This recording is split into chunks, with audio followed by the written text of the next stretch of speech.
আল্লাহ বললেন আফালা ইয়ানজুরুনা ইলাল ইবিলি কাইফা খুলিকাত। উটকে কিভাবে আমি তৈরি করলাম এটা একটু দেখতে পারে না ওরা? আরে উটের দিকে তাকালেই তো ওরা উটের মালিক আমি আল্লাহরে খুঁজে পাবে। উটের কথা আল্লাহ কেন বললেন? উট হচ্ছে এমন আজীব একটা প্রাণী যেটা প্রাণী বিজ্ঞানীদেরকে হয়রান করে দিয়েছে। আল্লাহু আকবার, আপনি অবাক হবেন উটের যে ফিচার আল্লাহ তাআলা দিয়েছেন।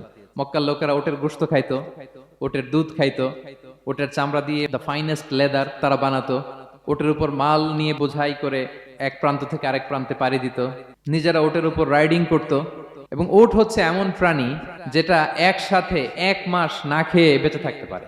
1 মাস পানিও খাওয়া লাগবে না, খাবারও খাওয়া লাগবে না। প্রাপ্তবয়স্ক একটা ওট একসাথে 200 লিটার পানি খেয়ে ফেলতে পারে। এবং ওটের পেটের ভিতরে একটা স্পেশাল ওয়াটার চেম্বার আছে, ওই চেম্বারে রেখে দেয়, যখন লাগবে ওইখান থেকে নিয়ে নিয়ে বেঁচে থাকে।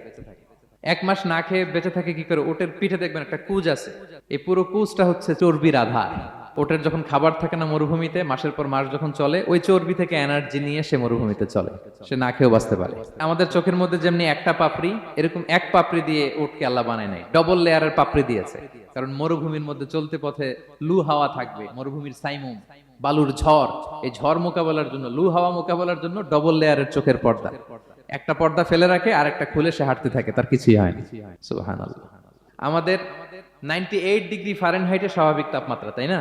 99 ডিগ্রি হলে আমাদের জ্বর, 100 ডিগ্রি হলে জ্বর, 101, 2 সর্বোচ্চ আমরা সহ্য করতে পারি। এর বেশি যদি হয়, 103 ডিগ্রি হলে বেহুশ হয়ে যায় মানুষ। 4 ডিগ্রি হলে আমাদের দেহের ভেতরে যে কোষগুলো আছে এগুলো মরে যায়।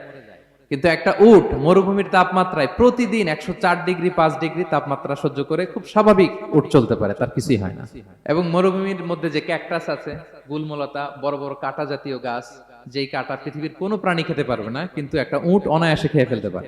উটের জিহ্বাকে এবং পাকস্থলীকে আল্লাহ এমন স্পেশালি মেড করেছেন, যত কাঁটা দিবেন খেয়ে সাবার, ওর কিছুই হয় না। সুবহানাল্লাহি বিহামদিহি।